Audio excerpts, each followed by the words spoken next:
Good evening, and welcome to Educate Our Youth. My name is Janet Keith Thompson. I am the co-founder and CEO of the Mamie Keith and Alleen Bradley Educational Foundation, and your host for this afternoon. The mission of Educate Our Youth is to make college more accessible through education, mentoring, professional development, and any other means available to students by offering programs such as ACT, and SAT workshops, tour college campuses, assist with financial aid applications, academics over athletes, and young entrepreneurship. Our guest this afternoon is Mr. Demetrius Smith. He is the author of this book, How to Fail at College. And believe me, this is an interesting book. I enjoy reading it. And parents, I hope that you be interested in obtaining this book for your students. So, good evening, Mr. Smith. How are you? Or should I say Demetrius? We'll be on first term basis. Good evening. Yes, please say Demetrius. I am Okay. doing great. I'm very excited to be here. Thank you. You're welcome. Can you tell us a little bit about yourself? Yeah, so I'm a author. As you stated, How to Fail at College, an unconventional guide to student success. That's my most recent book. I Okay. also have written a devotional called Faith Flow and another book of poetry called Strength to Shine. Um, I am, like you said, an educator in different capacities. I've had the ability of working a lot in different ways in student services in my career. I've worked in operational management in my career, so I worked in industry and education. I've had the opportunity to actually live at a high school and opportunity to teach classes as a college professor. So um, excited to be here to talk about the different experiences I've had working with students and then also my experience as a student. Right. Yes. Well, I tell you, um, the book is very knowledgeable. As I said, stated you earlier, I wished I had this book back in 1972. Things would have been a whole lot different. So when I started reading the book, you mentioned mindset and you mentioned attitude and behaviors. To explain how does that affect our students when approaching college? Well, one key thing is if you, or this my belief, if you have the academic ability to get into college, then you have the academic ability to come out of college with a degree, right? So if you got accepted, that means you already have what you need to be able to Mhm. complete the task. So it's not a question of do you have the academic ability. Most Right. often, what I've found in my own experience and my experience with helping students is things outside of academics. It's mindsets, attitudes, and behaviors. And what you think will ultimately be reflected in how you speak. So what you think is going to then inform your attitude. Your attitude is conveyed by your words, and your attitude is going to drive your actions, the behaviors. So mindsets, attitudes, and behaviors. If you are if you're having thoughts and attitudes that contribute to failure, you're going to start manifesting those behaviors regardless of your academic ability. Okay. And you use scenarios to describe these things. And I think I can't remember all, but I do remember one where the young lady had paper that was due and it was assigned about several weeks ahead, but she waited about 20 hours before the paper was to be turned in. And it spoke a lot about procrastination, not putting your things in order and what you need and and prioritizing your time and what's important for you to do to complete your tasks, your assignments, things of this nature. So can you kind of elaborate on that? Yeah, so yeah, procrastination is definitely something that will hurt you as a student. You know, I I can tell you from my own experience. I remember sitting in the in the university library, and I'm hammering out this paper that is due that night, like due in a couple hours, and I'm all in on trying to get this paper done. And I think I was on like page 7 or 8, and the computer crashed, Oh, wow. was not saved. And so that's on me. Now I'm having to start that completely over, backtracking, and you know, in that instance, I was able to get the paper turned in, but you know, it was turned in at a loss of points for being late. You know, Hmm. loss of sleep because you know I'm now up all night trying to do it. And if I had planned better, um, with using my time and then also with saving what I was doing, the situation would have been different. I can certainly relate to that. During my undergrad, you have to seniors have a paper to do, and I don't know where I was the day when he told us that we had the date we had to turn the paper in. But I bopped in class and took a seat, and he mentioned papers were to be turned in the next day. I almost passed out. So I got up, went home, and like you, was up all night writing this paper. And I didn't do the paper too much justice. I didn't get a D. I got a C out of that paper, which I could have been a better grade. Had I studied and did what I was supposed to do in much sooner time, and I didn't. So, and you can feel the effects of not paying attention. I guess that's what it was, not paying attention while in class to dates and times, because the professor gives you everything you need, you know? Yeah, yes, it absolutely. One of the chapters in my book is called "Don't Follow Instructions." Mm, So if you want to fail at college or practically anything in life, don't follow instructions. And a due date is part of the instructions.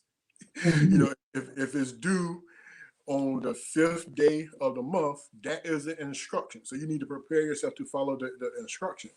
But along with that, what one example is the professor gives you an assignment to write a 5-page paper on cats. 5-page paper on cats, right? So Right. if you write a 7-page paper on dogs, you have not followed instructions.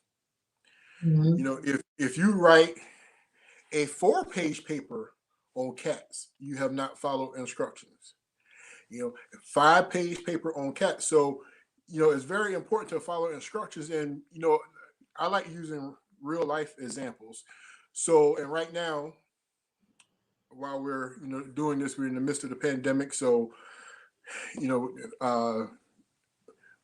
there's not a lot of eating out and stuff going on. But Right. Yeah. when we have the opportunity to go back to a restaurant, safely, if you sit down and you order grilled chicken and a baked potato, and they bring you chicken fingers and French fries, It's gonna be a problem. you're gonna have a reaction to that because they did not follow your instructions. Right. If the waiter then says, "Well, look, it's chicken and potatoes," right, with the wrong attitude, there's going to really be a problem. But that's what happens sometimes as students, where we've been given an instruction: do it this way, do it this day, and we say, well, it's this or well, it's that. Well, you know what? Chicken and potatoes come in many ways, but if you want grilled chicken and a baked potato, chicken fingers and fries just won't do. Right. Right. And that leads me to deadlines. You have your deadlines, and you also have your directions and you have your rules. So with deadlines, if you're given a deadline, then that's what the deadline is. You can't make up the deadline yourself, pretty much. I mean, you got to follow. I guess it goes back to saying following instructions and following, what the professor tells you to do, and keeping in step with what your assignments are. Yeah. So here's one of the examples I talk about with deadlines. Even before you get to the paper, before you get to the project, before you get to the assignments, let's talk about just getting into college. Mm-hmm. The application have deadlines. When you go to file for financial aid, there are deadlines, right? So even the process of the things you need to do while you're trying to get into college, those come with instructions, those come with deadlines, and you can cost yourself a lot by not heeding to those deadlines. So that's, even before getting on campus, registering for a class, we need to be following the deadlines about the process to even be accepted into college. Right, right. And once you're in college, you talked about um eating habits and things of this nature. How sometimes, and I'm pretty sure it's probably pertaining more to young women because they're very astute to our size. We don't want to gain, or you want to stay look a certain way. But college can be stressful, which means that, and if you're not taking care of yourself nutritionally, you can cause damage to yourself, to your body. So let's talk about that a little bit. 'Cause you mentioned that about I guess some women becoming anorexics and things of that nature, trying to keep their weight down. Yeah, as human beings, we are multifaceted beings. So, there's our body, our mind, our spirit, our soul, our emotions. We are multifaceted beings, and college, whether you're on campus or whether you're, going to a community college or technical college, and you're and commuting, college brings life lessons beyond the classroom, and teaching you a lot about being responsible in many ways. There's a lot of stress, and Yeah. uh, paying attention to how you treat your body, what you take in nutritionally. Now, I'm no dietitian, and I'm I'm still trying to get rid of some freshman 15, and I've been out of I have been a freshman for a while.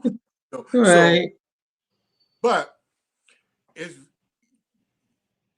it's easy to find yourselves in a situation where you're eating popcorn for breakfast, Mm. or you know uh, pizza doesn't, and hey, free pizza for this meeting. So we eat that, or I'm rushing. You may be a working adult, and you're rushing to feed your kids, and you're not even thinking about feeding yourself. So it doesn't even necessarily matter what age you are at. You could do this as a freshman going to live on a campus, and it might be your first taste of freedom, and you're just kind of eating what you want to eat. You Well, may right. be a working adult that kind of knows what to do, but the stress of your schedule and trying to get your kids to daycare, and then you to work, and then you to class, takes the focus off of yourself. And ultimately, that's what it comes down to.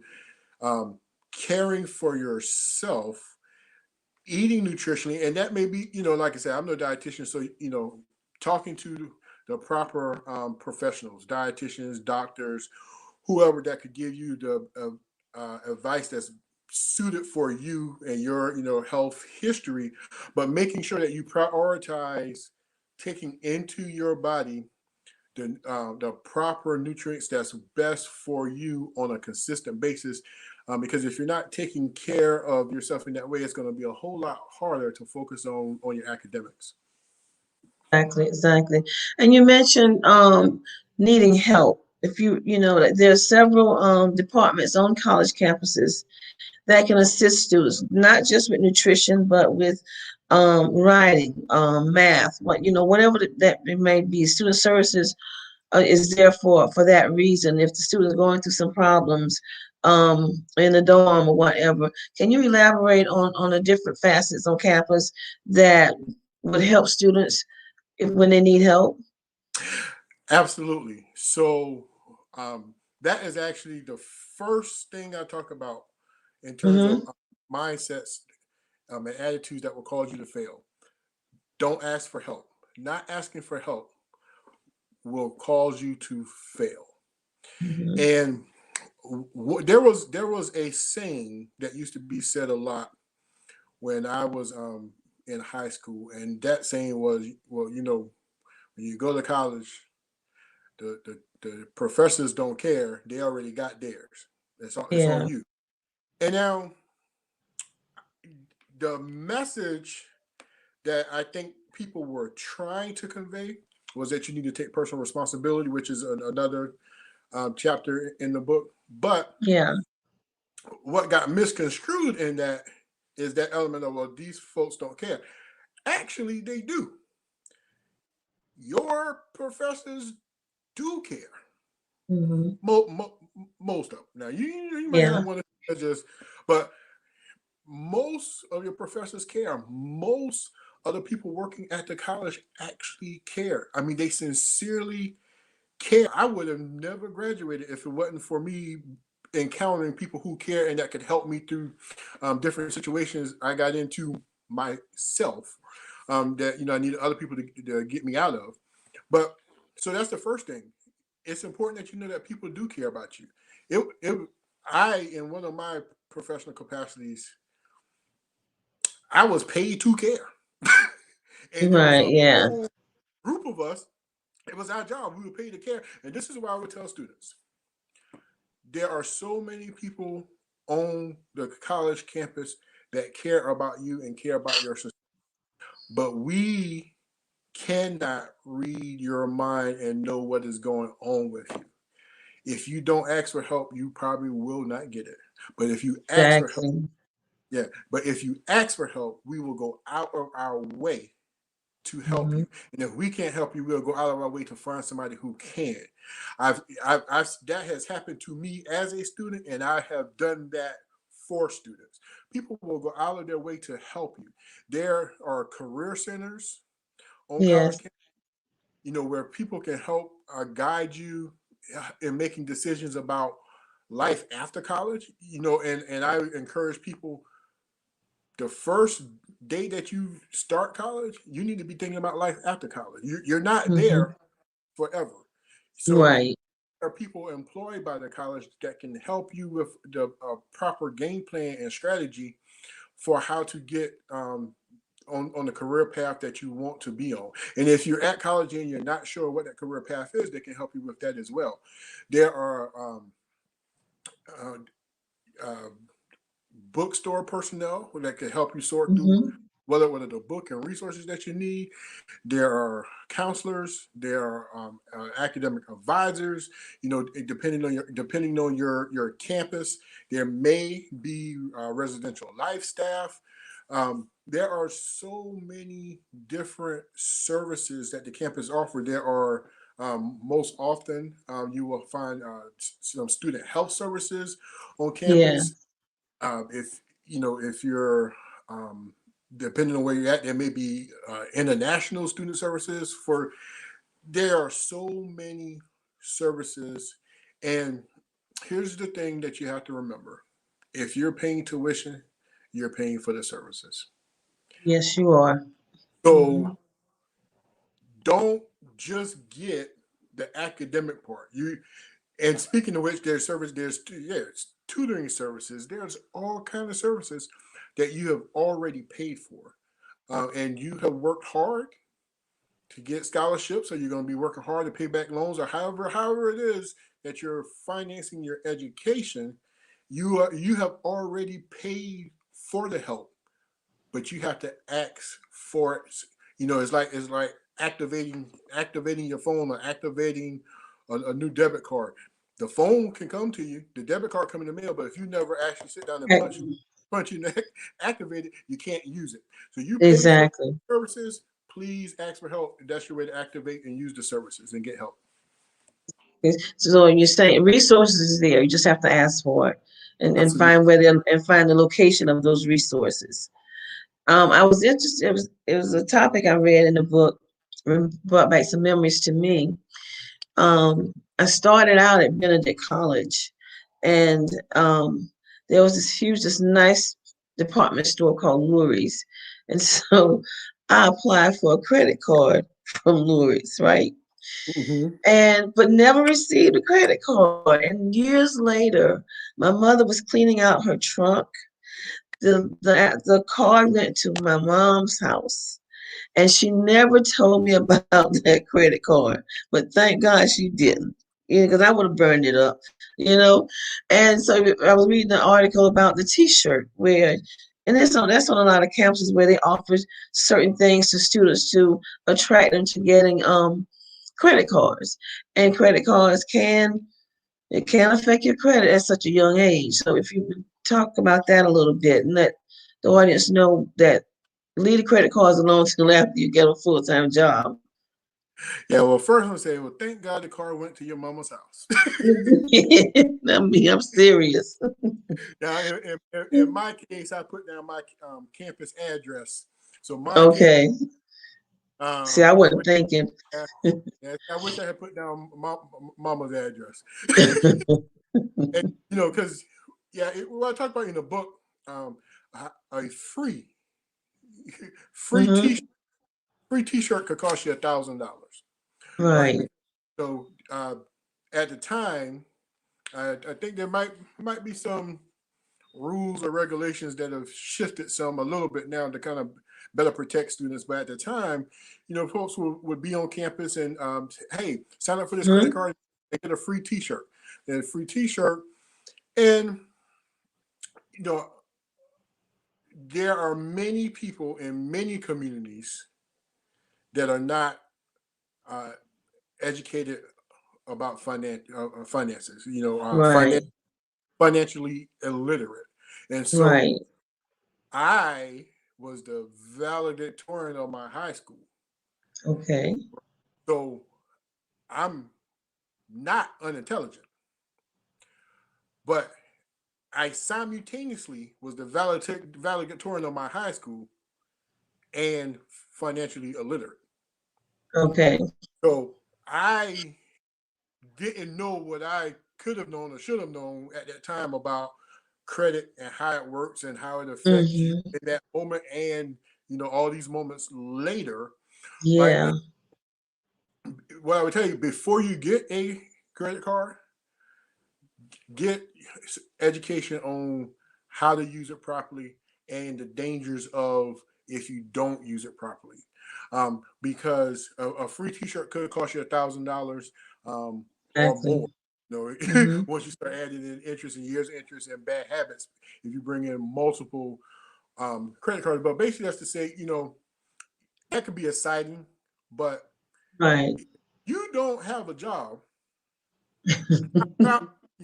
Top 10 signs you should not be signing up for a credit card. Exactly. I'm unemployed. Right. Because you have to pay that back. And you have to pay it back with interest. And there's enough information available now, some free, some paid. Not recommending or endorsing any particular thing, but there's enough information available now that if you are not positioned where financial literacy is being taught to you, you can go out and get it for yourself. And I encourage you to do that, because in some instances, your credit score can be more powerful than whether or not you got the degree. Yes, exactly. Because it can determine whether you get a job or not, those kind of things, whether you can get an apartment or utilities turned on when you do get that apartment. So it really affects every aspect of your life. So you have to be very, very careful. And it's important to keep a good credit score if you can. You know, things happen sometime and you may fall a little short, but there are resources out there now to help you build back your credit, and you have to should keep it like that, you know. One of the things too I like in your book when you talk about respect, having respect, saying good morning, saying good afternoon, saying thank you when somebody um offer you something, or you know, and sometimes we don't all get that from home, you know. So when we go away, and if it's not learned, then it's not exhibit, and you don't use that. So um tell us how young adults should respond to that. Well, I'll tell you another saying, and sometimes these sayings are true, sometimes they aren't, but there's often some merit somewhere in there. But another saying from long ago, Hmm. um, manners will take you where money can't. Yes. It will take you where money can't. And um, right now, in society, we see a lot of display of just horrific manners, lack of manners, decorum, disrespect, disregard. And at the end of the day, we are all fellow members of the human race. And Right. every single human being deserves to be treated with respect. And every human being should make it a point to treat other human beings with respect. Something as simple as saying good morning, hello, Exactly. how are you today? And you never know how that may build relationships, or even at a minimum help there to be a positive atmosphere where doors open behind people being mannerable. And I especially talk about being respectful to people who quote unquote might look like they doing less than you or not as good as you. Right. Um, Right. our the custodial staff, Right. the the individual. If you have a campus cafeteria, the individuals working in the cafeteria, I'm gonna tell you, some of the people that I had the best relationships with when I was a student on the college campus was the custodial staff and the people working in the cafeteria, because they took me as if I was theirs. They Right. were supportive of me like I was their son or their nephew, and we had real relationships. And you never know who it is that could help you, right? You Right. never know who it is that could help you. That person working campus security, cutting the grass, cleaning the toilet, Mm-hmm. they Mm-hmm. might just be bored at home and say, let me go back to work. See, they might already have 2 or 3 degrees. They may have already retired. Bank Right. account fine, got their children and grandchildren out on college campus, and they just may enjoy coming out to work. And on the other end of the spectrum, they might be struggling. Right. That's true. Is me. It doesn't matter. They're worthy of respect regardless.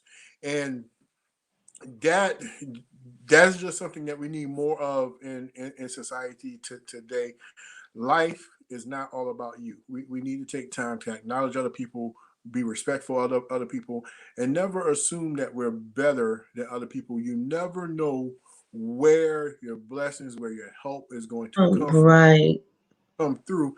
And more often than not, it's going to come through an avenue that you don't expect, through somebody without the title and without the appearance of having it all together. Exactly. And one of my pet peeves is when I'm entering a building and there's someone behind me, maybe 5 or 6 steps, I have to stand there and hold that door. I just don't like to close the door in somebody's face when they're walking behind me. To me, it's just not right, you know? And so I find myself, I do that a lot, as my all the time, actually. And a lot, and I met people through that because now they want to talk and they're thanking me for holding the door for them. Of course, I didn't mind doing it. I just think that I don't want you slamming the door in my face. Let me put it Right. like that.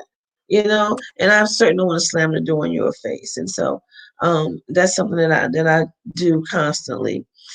And you talked about relationships in the book. And one of the things, I have a 15-year-old granddaughter, and she had a little boyfriend this week, and they broke up next week.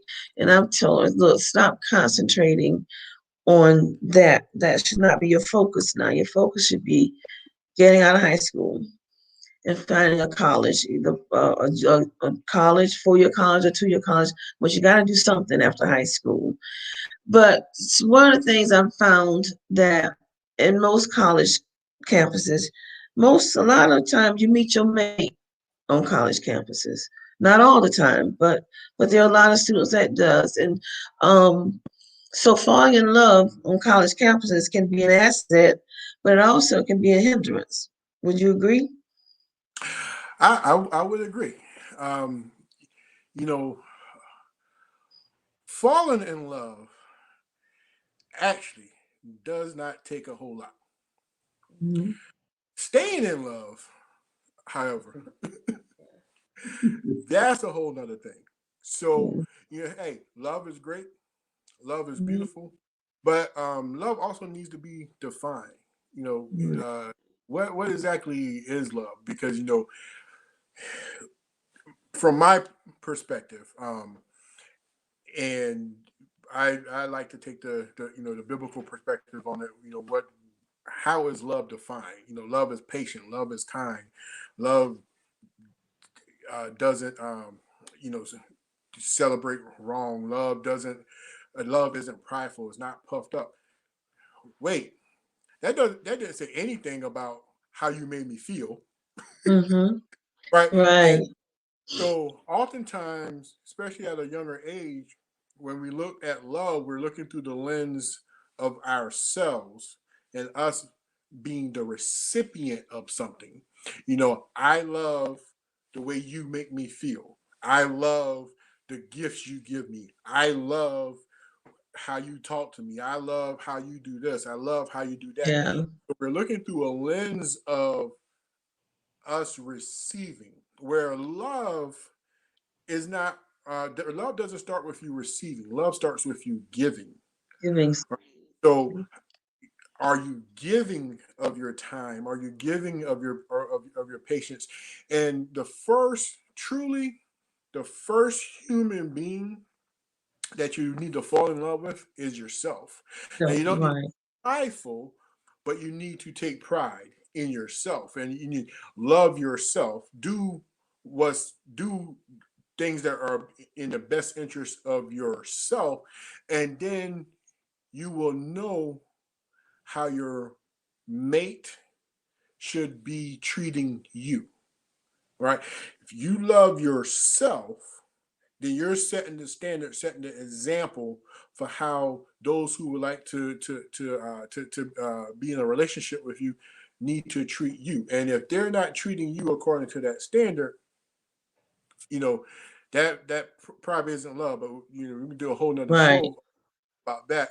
And then the other thing is, God be willing, you live a very long life, which means you got a very long time for love. Mhm. Get your degree. Right. Get do Right. what do what you came there to do, um, and you you, you don't have to rush it with love. You got time for love. Because I know in some cases on campus that could be a hindrance to you completing your degree, and also whether you on campus or not. I recall again at Benedict where this couple, the guy would beat his girlfriend. She was a student there. Um, I don't know what happened because I was only doing it for a year. So, but that was a problem, and I couldn't understand how could she let that happen to her or take that, and then the effects it was having on her when it came down to her studies. It was just she was like a rock in a hard place. She was so. Yeah, I've had the unfortunate experience of having to uh, console students dealing with abusive relationships. And so, um, first thing I want to say on that, no judgment. Right. No judgment. If you're in an abusive situation, encourage you to think about getting out. Uh, Hmm. there's national hotlines that you can reach out to. You can Google that. The national hotline, to find national but also local help. Um, you could maybe look for again services that might be provided by your school or someone that you think you could trust to help you. Um, Yeah. it's a complex situation with people considering getting out or trying to get out from the things I've been able to see. Again, that's not my area of expertise, but I do want to say um, you're worthy of respect and Hmm. worthy of love, just because you're a human being. And if someone is putting their hands on you and harming you, someone is abusing you by how they treat you emotionally, how they speak to you Right. financially, is multiple ways of abuse. There is help, and I would encourage you to seek out help, because uh, there there's another way in which you could be living and being treated. Exactly. Well, listen, is there anything you would like to discuss about the book that we haven't touched on tonight? One of the things is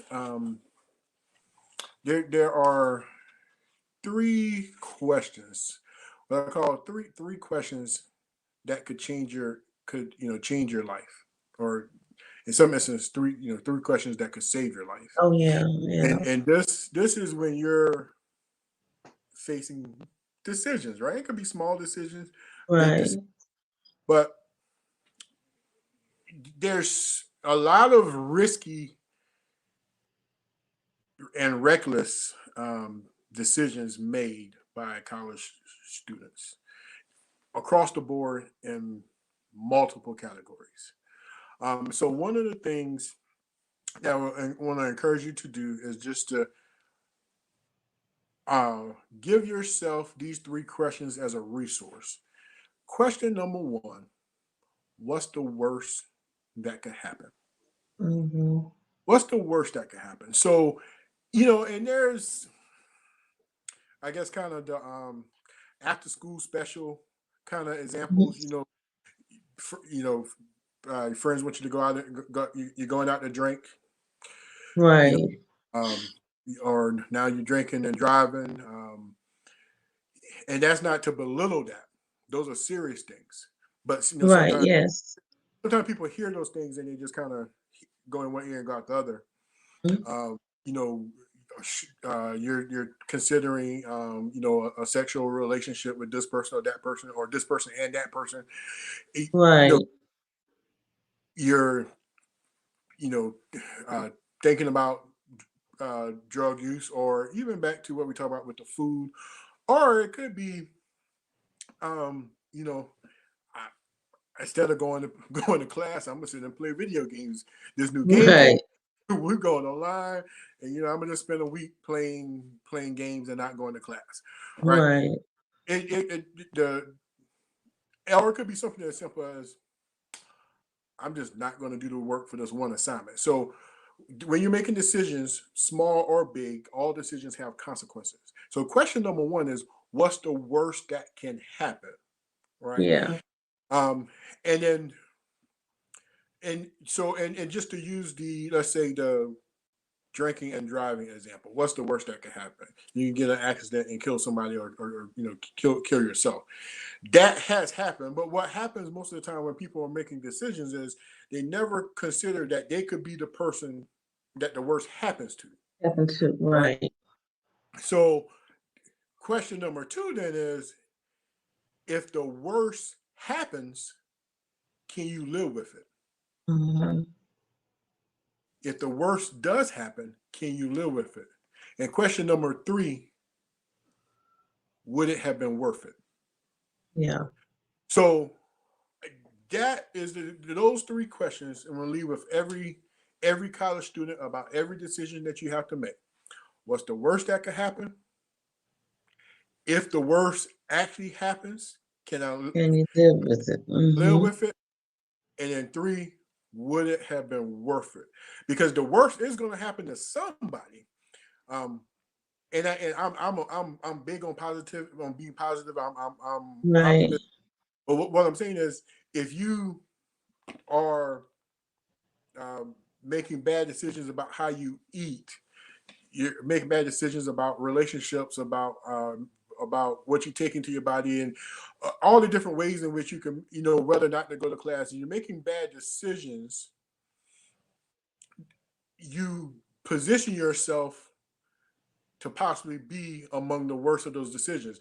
Now, for some people, what happens is, hey, I made this decision, I made it 10 times. I know 5 people who made it 20 times. Nothing bad has happened to any of them, so I feel okay. And that's often why we make bad Right. decisions, because hey, I got away with it, they got away with it. I'm good. But just that I would leave you. Think about, if the worst happens, can you live with it? And make decisions in light of that. Make decisions to try to see, well, what's the best? That's What's the right. best out of Right. this?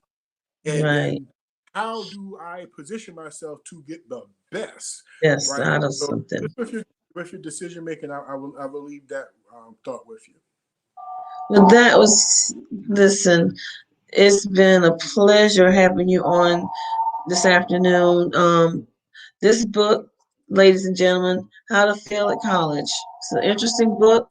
You need to buy it for your students. I would recommend getting it your senior year in high school. So by the time they hit campus that August, they'll be ready.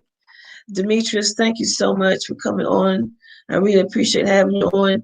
And I would love for you to come back maybe around that time, about the time before they start going off to college or something, maybe around the end of July, somewhere in there. Well, thank you for having me. It's been an absolute pleasure to be here, and you let me know when, and I will be happy to be back. Well, I appreciate it. And ladies and gentlemen, we won't be on next Tuesday, but we will be back on the 16th with Miss Danae Beatty. So join us then on March 16th at 6 o'clock. And again, thank you, Demetrius. Have a Thank good you. evening. All right. Have a good evening, everyone. You too.